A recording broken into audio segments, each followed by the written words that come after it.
Very good evening friends, आइए आपका स्वागत है एजुकेशन कैप्सूल में। आइए आज हम आधुनिक भारत के इतिहास के प्रश्न लेंगे और हमने 30 क्वेश्चंस लिए हैं और इन्हें हम मात्र 5 से 7 मिनट के अंदर ख़त्म करेंगे और ये बहुत ही इंपॉर्टेंट है। ठीक है, चलिए आइए हम शुरू करते हैं। तो देखिए हमारा जो पहला क्वेश्चन है, देखते हैं हम, भगत सिंह को फांसी की सज़ा सुनाने वाले न्यायाधीश कौन थे। तो हमें पहले ये देखना है कि भगत सिंह को सज़ा सुनाई गई, ठीक है ना, फांसी की, वो फांसी कब लगी। तो ये 23 मार्च को हुआ था इन्हें, ठीक है, फांसी लगी थी 23 मार्च को, सॉरी ये क्या हो गया, 23 मार्च को। और ये कब, 1931 को, ये भी आपको ध्यान में रखना है, ठीक है। और ये शाम के कितने बजे, 7:33 पे, ठीक है, ये लगी थी, ठीक है। और ये जो है इसमें जो न्यायाधीश थे वो जीसी हिल्टन, ठीक है। और इनको क्यों लगी थी, इनको सजा सुनाई गई थी, ये किस आरोप में सुनाई गई थी, तो आपको ये भी याद रखना है। असेंबली में इन्होंने बम फेंका था और बम फेंक कर भी ये भागे नहीं, ये नहीं कि ये भाग जाए, वो वहीं खड़े रहे, ठीक है। चलिए आइए दूसरा क्वेश्चन हम देख लेते हैं। दूसरा क्वेश्चन है महात्मा गांधी के राजनीतिक गुरु। तो राजनीतिक गुरु जो है ये गोपाल कृष्ण गोखले हैं, आप याद रखेंगे। और गोपाल कृष्ण गोखले इनके भी एक गुरु थे, ठीक है। इनके गुरु का नाम क्या है, कभी कभी ये भी पूछ लेता है, तो महादेव गोविंद रानाडे, ठीक है ना, आपको याद रहेगा ना। चलिए तीसरा क्वेश्चन देखते हैं। किस एक्ट को बिना अपील, बिना वकील और बिना दलील का कानून कहा गया था। तो देखिए रोलेट एक्ट को, इसका बहुत विरोध हुआ था। आप पहले जान लें कि रोलेट एक्ट जो है वो मतलब किस सन को ये पारित हुआ था, ठीक है। तो ये 1919 को ये पारित हुआ था। और इसमें खास बात क्या थी इस मतलब एक्ट में, इस एक्ट को इसलिए किया जा रहा था क्योंकि इसमें ये दिया गया था कि 2 साल तक, ठीक है ना, 2 वर्ष तक कोई भी राजनीतिक जो आंदोलन हो रहे हैं उसमें जो पकड़े जाएंगे उनको 2 वर्ष तक बिना मुकदमे के भी जेल में रखा जा सकता है। तो इसका बहुत ही तेजी से विरोध हुआ था और उसको वापस लेना पड़ा था। चलिए आइए देखें चौथा क्वेश्चन। डंडा फौज का गठन किसने किया था। तो डंडा फौज का गठन जो है चमनदीप पंजाब ने किया था, ठीक है। चलिए आइए देखते हैं पांचवा क्वेश्चन। पांचवा क्वेश्चन जो कह रहा है सांपों का देश किसे कहते हैं। तो आपको पता ही है, सांपों का देश ब्राजील को कहते हैं। ब्राजील में बहुतायत सांप पाए जाते हैं, ठीक है।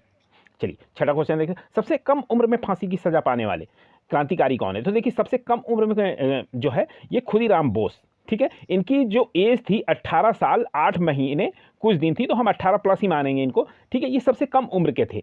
और एक खास बात और थी कि इनको जो दिया गया था वो मुजफ्फरपुर जेल में, ठीक है। कहाँ पे हुआ था, मुजफ्फरपुर जेल में इनको फांसी दी गई थी, ठीक है। और ये रहने वाले कहाँ के थे, ये रहने वाले बंगाल के थे। और इतने ज़्यादा लोकप्रिय हो गए थे कि वहाँ पे जो धोती जो बनती थी, मतलब पुरुषों को जो पहनने वाली धोती होती थी, तो उस धोती के किनारे ऊपर खुदीराम लिखा होता था, ठीक है। बहुत ज़्यादा प्रचलित थी ये कम उम्र में।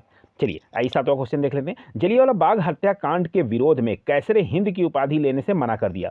तो आपको पता होगा कि महात्मा गांधी ने मना किया था, ठीक है। और ये जलियांवाला बाग हत्याकांड जो हुआ था ये कब हुआ था। तो आपको पता होगा कि ये जलियांवाला बाग हत्याकांड जो है ये भी 1919 को ही हुआ था। जलियांवाला बाग हत्याकांड में जो गोली चलाने वाले थे वो कौन थे, तो वो जनरल डायर थे, आपको याद होगा। और ये कहाँ हुआ था जलियांवाला बाग हत्याकांड, पंजाब में स्वर्ण मंदिर के निकट हुआ था, ठीक है। चलिए आगे देख लेते हैं हम। आठवां क्वेश्चन, गदर पार्टी की स्थापना। तो गदर पार्टी के जो स्थापक थे वो लाला हरदयाल थे और काशीराम थे। इन्होंने दोनों लोगों ने मिलकर ये पार्टी शुरू की थी, ठीक है। फॉरवर्ड ब्लॉक के संस्थापक, ये कई बार पूछ लेता है आपसे, इंपॉर्टेंट क्वेश्चन है, तो ये सुभाष चंद्र बोस, आप टिक करेंगे इसको, ठीक है। 10वां क्वेश्चन देख लेते हैं हम। कांग्रेस का विभाजन कब वो किन दलों में विभक्त हुआ। तो ये 2 दलों में हुआ था, नरम दल और गरम दल, ठीक है। गरम दल के लोग अलग थे और नरम दल के लोग अलग थे, ठीक है। ये सूरत अधिवेशन भी कहा जाता है इसको, ठीक है। और कांग्रेस के प्रथम मुस्लिम अध्यक्ष तो ये बदरुद्दीन तैयब जी हैं। मराठा साम्राज्य के संस्थापक जो हैं ये शिवाजी हैं, आपको याद होगा। और शिवाजी के राजनीतिक गुरु कौन थे, तो ये समर्थ रामदास थे, आपको याद रखना होगा। शिवाजी द्वारा लगाए गए 2 कर कौन से थे, तो ये चौथ और सरदेश मुखी, ये 2 कर जो लगे थे ये शिवाजी ने लगाए थे, आप याद रखेंगे। लंपट मूर्ख, लंपट मूर्ख देखिए जहांदार शाह को कहा जाता है। और जहांदार शाह को लंपट मूर्ख की जो संज्ञा दी थी उसने इरादत खान ने इसको लंपट मूर्ख की संज्ञा दी थी। एक्चुअली जहांदार शाह ने अपने भाइयों के खिलाफ ही विद्रोह किया था गद्दियों के लिए, ठीक है। और रंगीला बादशाह जो है वो मोहम्मद शाह को कहा जाता है, ठीक है। इनको रंगीला बादशाह की उपाधि मिल गई थी। और 16वां क्वेश्चन, ईरान का नेपोलियन जो है नादिर शाह को कहते हैं, आप ये याद रखिएगा, नादिर शाह को ईरान का नेपोलियन कहा जाता है। और मुगल दरबार में आने वाले प्रथम अंग्रेज, ठीक है, तो प्रथम अंग्रेज जो है कैप्टन हॉकिंस थे। और ये किसके शासनकाल में आए थे, कई बार ये भी पूछ देगा, तो वो जहांगीर, ठीक है, जहांगीर के शासनकाल में आए थे। ठीक है, और ये किस सन में आए थे आप ये भी याद रखिएगा, तो ये 1608 ईस्वी में आए थे। ठीक है, चलिए आइए देख लेते हैं हम 18वां क्वेश्चन। गुरुलिपि का जो आरंभ किया ये गुरु अंगद सिंह ने किया है, और इन्होंने ही मतलब जो शब्द और उसमें जो कई सारी इनकी है ये गुरुलिपि में ही लिखा है इन्होंने। ठीक है, और खालसा पंथ की स्थापना, तो खालसा पंथ की स्थापना गुरु गोविंद सिंह ने की है, आपको पहले से पता होगा ये। चलिए आइए हम 20वां क्वेश्चन देखें। फोर्ट विलियम कॉलेज की स्थापना लॉर्ड वेलेजली ने की थी। चलिए, और भारत में पहली बार सार्वजनिक निर्माण विभाग की स्थापना जो है लॉर्ड डलहौजी ने करवाई थी, ये भी आपको याद रखने योग्य है। चलिए देख लेते हैं हम अगला क्वेश्चन। अजमेर में मेयो कॉलेज की स्थापना, तो लॉर्ड मेयो के ही नाम पे ये मेयो कॉलेज बना। ठीक है ना, आप याद रखेंगे इसको। और भारत के उद्धारक की संज्ञा किसे दी गई, तो ये लॉर्ड रिपन को भारत के उद्धारक की संज्ञा दी गई है। शिमला समझौता जो हुआ 1945 में, ये शिमला समझौता हुआ था। और स्वतंत्र भारत के प्रथम गवर्नर जनरल, ये अक्सर क्वेश्चन पूछता रहता है और आपको पता भी है इसका आंसर कि लॉर्ड माउंटबेटन है। ठीक है,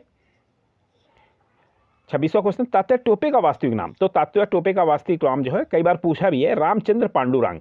ठीक है, ये इनका असली नाम है।